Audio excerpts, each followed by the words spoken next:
Right, for those who don't know me, I'm Scott, Lee's brother. I think it says a lot about somebody who asks their brother to be their best man. No mates.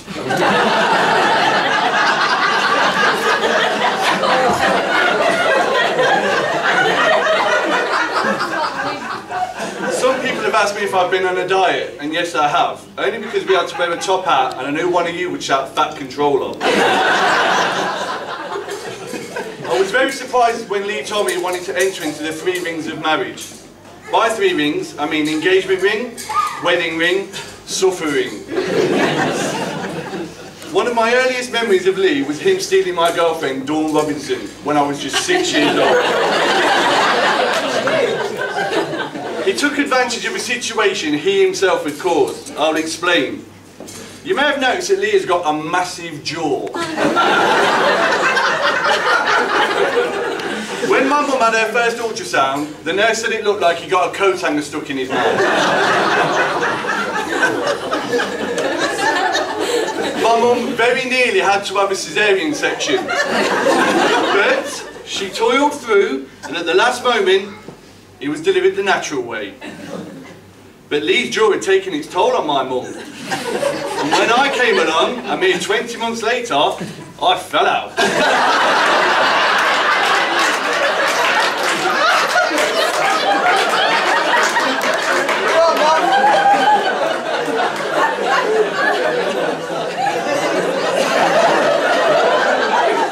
Unfortunately, I seem to have landed on my face.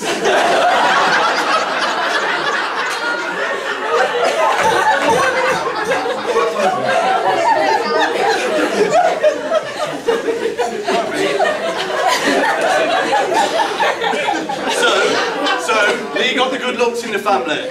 It's okay though, because at least I'm ginger.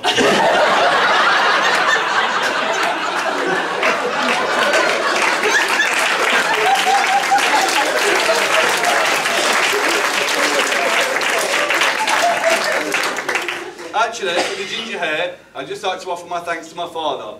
But he collects in the money for his milk run on a Saturday, so we couldn't make it.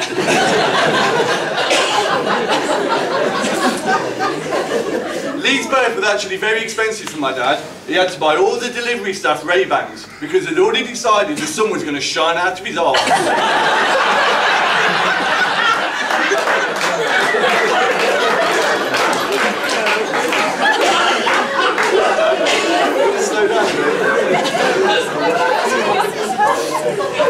Being so close in age, me and Lee do share quite a lot of brotherly love. Or, as the judge referred to it, incest. We used to get up to quite a lot of mischief. We used to read the Beano and try out things that we'd read in it. One day, we'd done something naughty, and we heard our mum coming up the stairs. So, we shoved some Ladybird books down our trousers, knowing we were about to get a hiding. Lee ran to his room, and for some reason I was in the bathroom. My mum stormed straight up to me, smacked my bum. I burst out laughing. My mum saw the book, pulled it out and hit me with the book. The pain was only softened by the knowledge that Lee was about to get exactly the same. So my mum turned around, stormed towards his room and straight down the stairs. In fact, the only time I ever remember my mum getting annoyed at Lee was when he used to bring home this fat, smelly kid from school. I used to cry, "But Mum, I'm your son as well."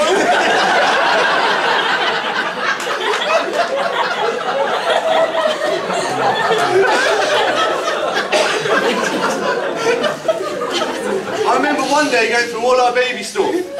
We found our birth certificates. Well, Lee had a birth certificate, mine was a letter of apology from Juris.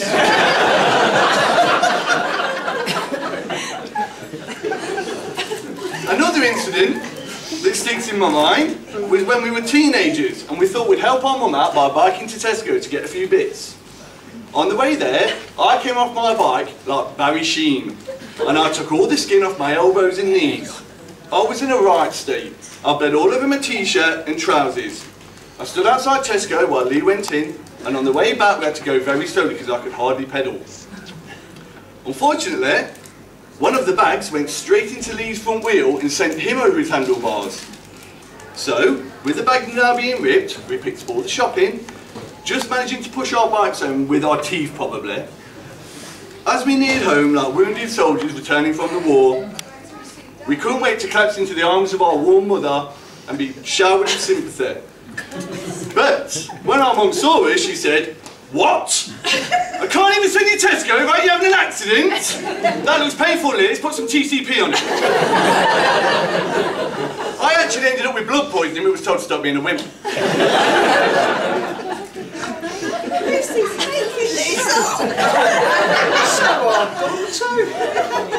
Lee carried on being clumsy when he started to go to work, falling straight into the family business, or as I call it, the easy way out. One day my dad didn't have much work for him, so we subbed him out to somebody else. The person he was working with, and Lee, tried to lift the manhole cover with that trusty tool, the Phillips screwdriver.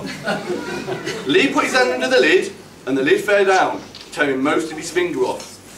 It wasn't the first time Lee had put his finger into a hole where it wasn't welcome. According to Kaila, it certainly wasn't the last.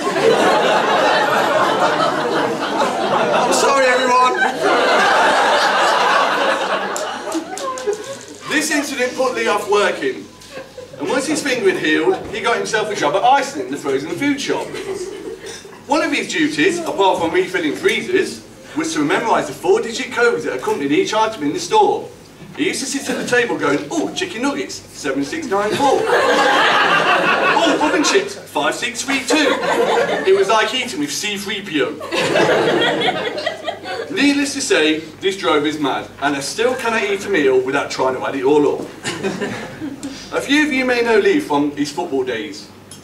He's football mad. Kaila has asked him not to put football before their marriage. He said he won't until at least their 3rd season together. He was quite a talented player by all accounts, but had to give up due to injury. The last one was water on the knee, and the doctor prescribed some drain pipe trousers. I'm not sure if you all know how Lee and Kaila met. Lee and Kaila both have a mutual friend called Sarah, who is here today. If you'd like to put your hand up, please, Sarah. We nearly had Sarah to blame. Sarah told Kaila that she knew the perfect man for her, and told Lee that she would introduce him to the woman of his dreams. Unfortunately, those two met and paired off, so they were stuck with each other. No, seriously, they were both up for meeting each other, and it was planned for the next weekend. But that weekend, Sarah was ill and couldn't go out. But Lee and Kaila bumped into each other, met, and fell in love. It was fate. Lee has done really well to woo Kaila. She is funny, intelligent, interesting, and attractive. Which just goes to show that opposites do attract. In fact, Kaila can't wait to get back to their room tonight. Lee thinks it's for a night of passion, but Kaila just wants to log into Facebook and change the status from engaged to married. Looking at what Lee and Kaila have together makes me want to meet somebody and settle down. I've been single for so long, my socks feel like they're made out of cornflakes.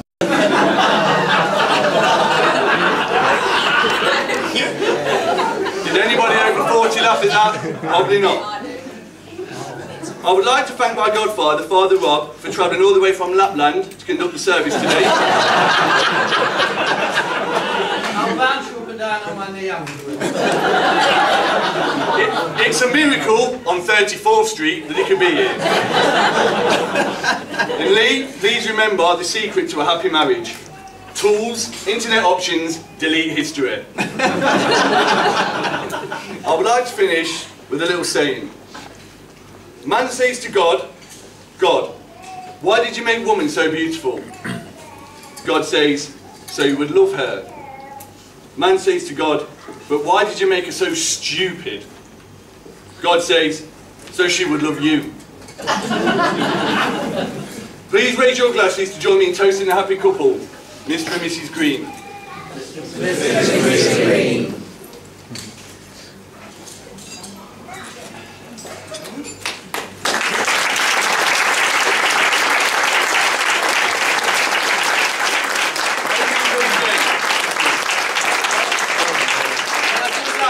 If there are any lawsuits after that, I'll give you Scott's address. Thank you very much.